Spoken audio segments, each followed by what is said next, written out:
बताया जाता है वालदा को कि आपकी बेटी इस वक्त अली अहमद अस्पताल में तबीयत ख़राब होने की वजह से मौजूद है, लेकिन पोस्टमार्टम की रिपोर्ट जब सामने आती है तो कहानी का जो ट्विस्ट है वो शुरू हो जाता है। रिपोर्ट है वो ये कह रही है कि बच्ची को किसी किस्म की कोई भी ज्यादती का कोई ऐसा एविडेंस नहीं मिला और ना ही उसे तशद्दुद का एविडेंस मिला है। बिस्मिल्लाहिर्रहमानिर्रहीम, मैं हूं कैसर इफ्तिखार और आप देख रहे हैं मेरा डिजिटल चैनल कैसर इफ्तिखार ऑफिशियल। गुज़िश्ता 3 रोज़ से यानी कि 7 जून 2026 से एक वाक़या सोशल मीडिया पर वायरल है। इशाल फ़ातिमा 17 साल झंग से जिसका ताल्लुक़ था। इब्तदाई इतलात के मुताबिक बच्ची को गैंग रेप किया गया, ज़्यादती का निशाना बनाया गया, तशद्दुद का निशाना बनाया गया और उसको हालत गैर में था जो अस्पताल है वहाँ पे छोड़ दिया गया।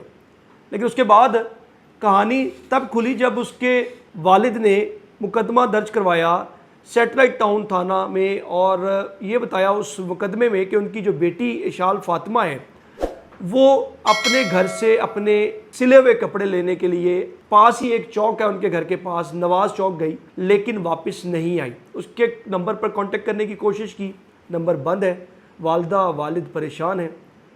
अचानक 2 रोज़ के बाद उन्हें एक कॉल आती है और उसे बताया जाता है वालदा को कि आपकी बेटी इस वक्त अली अहमद अस्पताल में तबीयत ख़राब होने की वजह से मौजूद है। जिस पर वालिद जब वहाँ पे पहुँचते हैं तो बच्ची की हालत काफ़ी ख़राब होती है और बच्ची की हालत गैर होती है, जिस पर उन्हें पता चलता है कि उनकी बच्ची के साथ ज़्यादती हुई है, उसे तशद्दुद का निशाना बनाया गया है। लेकिन बाप ने शक किया जब उन्होंने उससे पहले बच्ची की बरामदगी से पहले एक मुकदमा दर्ज करवाया 365 का और 337 का, जिसमें उन्होंने ये मौक़िफ़ इख्तियार किया कि उनके बेटी की एक दोस्त है दुआ और एक लड़का दोस्त है हैदर, उन दोनों से अगर इन्वेस्टिगेट किया जाए तो उनकी बच्ची का पता लगाया जा सकता है। लेकिन जब वो अस्पताल पहुँचते हैं तो उसके बाद उसी मुकदमे पे, अगवा के मुकदमे पे पुलिस भी हरकत में आती है और अस्पताल की CCTV चेक की जाती हैं।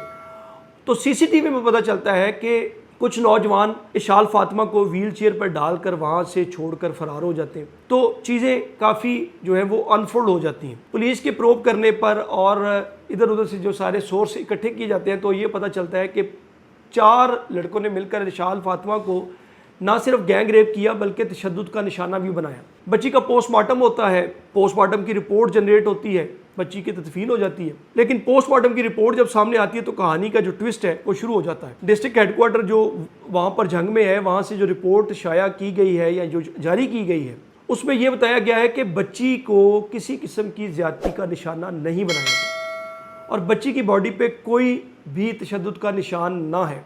आप मेरे इस स्क्रीन पे देख भी सकते हैं कि वो जो रिपोर्ट है वो ये कह रही है कि बच्ची को किसी किस्म की कोई भी ज़्यादती का कोई ऐसा एविडेंस नहीं मिला और ना ही उसे तशद्दुद का एविडेंस मिला है। इस सारे मामले के बाद मेरी बात होती है अरशद हुसैन जो इशाल फ़ातिमा के वालिद हैं, उनसे मैं फ़ोन पे बात करता हूँ लेकिन उनकी हालत या उनकी आवाज़ आहिस्ता होती है, जिस वजह से वो अपना फ़ोन अपने ब्रदर इन लॉ यानी कि इशाल फ़ातिमा के मामू मोहम्मद हैदर हुसैन, मेरे ख्याल से उनका नाम है, उनको पकड़ा देते हैं। तो हैदर हमें बताते हैं इशाल फ़ातिमा के मामू के बच्ची के साथ ज़्यादती की गई है।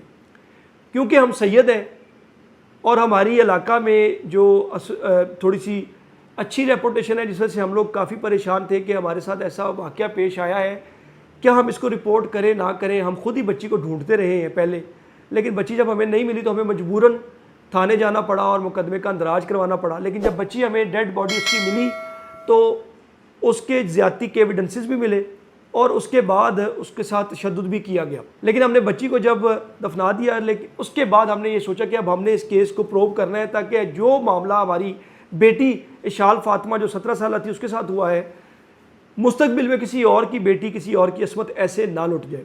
जिस वजह से उन्होंने इस केस को टेक ओवर कर लिया और टेक ओवर करने के बाद अब ये सारा मामला जो है वो पुलिस देख रही है। हमारे ज़राए के मुताबिक गुज़िश्ता रात DPO झंग और कुछ सियासी शख्सियात जो हैं वो DPO साहब के ऑफिस में या किसी जगह पे बैठकर इस सारे केस की गुत्थियां सुलझाते रहे और ये कोशिश की जा रही है कि इस केस को हल किया जाए। अब इस केस को हल क्या करना है, क्योंकि अगर मेडिकल रिपोर्ट में बच्ची की ये आ रहा है कि बच्ची के साथ किसी किस्म की ज़्यादती का शिकार नहीं हुई, बच्ची तशद्दुद नहीं किया गया, तो जिन लोगों ने तदफीन की है जो वालिदैन हैं उनको वो जो एविडेंसेस मिले हैं वो किस खाते में हम डालेंगे। SHO सैटेलाइट टाउन झंग से बात की, ज़िशान उनका शायद नाम है, तो उन्होंने मुझे बताया कि जो बच्ची है उसके, क्योंकि उन्होंने ये कहा कि जी इब्तदाई तौर पर हम भी इस बात पे जो है वो सोचने पे मजबूर थे कि बच्ची को अगवा किया गया और ज़्यादती का निशाना बनाया गया। लेकिन जब मेडिकल रिपोर्ट आई और मेडिकल रिपोर्ट के बाद ये सारे एविडेंसेस मिले हैं कि बच्ची को ना तो ज़्यादती का निशाना बनाया गया और ना ही उसको तशद्दुद का निशाना बनाया, तो उनके मुताबिक या उनकी इन्वेस्टिगेशन के मुताबिक बच्ची ने जो है वो ड्रग्स ली थी। और जो 4 मुलजिम हैं, जिसमें खलीलुर रहमान, हसन और उमैस जो 3 मुलजिम, चौथे का नाम जो मुझे नहीं पता, वो 4 मुलजिमान इस बच्ची के दोस्त थे। और बच्ची जो है वो अक्सर औकात, क्योंकि बच्ची का ताल्लुक़ था खलीलुर रहमान मुलजिम के साथ, उसके साथ राब्ते में थी, उसके साथ फ़ोन पे भी राब्ते में थी, मिलती भी थी बकौल SHO सैटेलाइट टाउन। तो ये बच्ची उनके साथ जो ड्रग कर रही थी, ड्रग करने के बाद उसकी जब हालत गैर हुई तो ये चारों जो मुलजिमान हैं ये परेशान होकर इसको अली अहमद हस्पताल में जो छोड़ गए और ख़ुद वहाँ से रफू चक्कर हो गए। और उनका यही कहना है कि वो पहले भी करती थी लेकिन इस दफ़ा हालत गैर हुई तो हम परेशान हो गए। अब सवाल ये पैदा होता है कि अगर मेडिकल रिपोर्ट में ये बात की आइडेंटिफिकेशन कर ली गई है कि बच्ची के साथ ना ही गैंगरेप हुआ है और ना ही उसे तशद्दुद का निशाना बनाया गया है, तो मेडिकल रिपोर्ट में जो उसने ड्रग्स ली हुई थी, पुलिस के मुताबिक अगर उसने नशा किया हुआ था तो नशे की जो सारी निशानियां हैं वो उसके बारे में क्यों जिक्र नहीं किया गया। दूसरी जानिब अगर पुलिस ने उन तीनों जो मुलजिमान उनको गिरफ्तार किया है, चौथे के लिए छापे मारे जा रहे हैं, तो उनका बयान अभी तक सामने क्यों नहीं आ सका। और सियासी इन्फ्लुएंस इसका किस लिए है, क्योंकि ज़राए तो हमें ये भी बता रहे थे कि ये जो चारों मुलजिमान हैं इनका काफ़ी सियासी इन्फ्लुएंस है और ये अरबोंपति लोग हैं, तो कुछ नहीं बनना इस केस का। लेकिन बाद में पता चला है कि ये जो चारों मुलजिमान हैं हमारे ज़राए के मुताबिक ये कोई इतने वेल ऑफ नहीं है, बल्कि ये 2 साबका MPA हैं। एक का नाम खालिद सरगाना है और दूसरे का नाम शफी याकूब। ये दोनों साबका MPA हैं और ये उनके पास काम करते थे, उनके डेरों में बैठते थे, या कोई इनका ताल्लुक़ था। ये भी सामने बातें अभी आ जाएंगी। तो इनका कोई सिर्फ इतना सा ताल्लुक़ है दोनों MPAs के साथ। लेकिन गुज़िश्ता रात जो मीटिंग हुई जिसमें DPO और कुछ सियासी शख्सियात जो हैं वो क्या गुत्थियाँ सुलझाते रहे, और गुज़िश्ता तकरीबन 2-3 घंटे पहले हमारी बात हुई पुलिस हुकाम से। उनका ये कहना था कि कुछ घंटे आधे घंटे में वो कोई प्रेस कॉन्फ्रेंस भी करने जा रहे हैं, लेकिन अभी तक वो कोई प्रेस कॉन्फ्रेंस नहीं हुई। अब मरियम नवाज़ साहिबा जो कि इस वक्त पंजाब की, वो उनका एक नारा है कि ख़वातीन रेड लाइन है, तो आए रोज़ अब देखें इशाल फातिमा के जंग में 17 साल जो बच्ची है उसको मौत के घाट उतार दिया गया।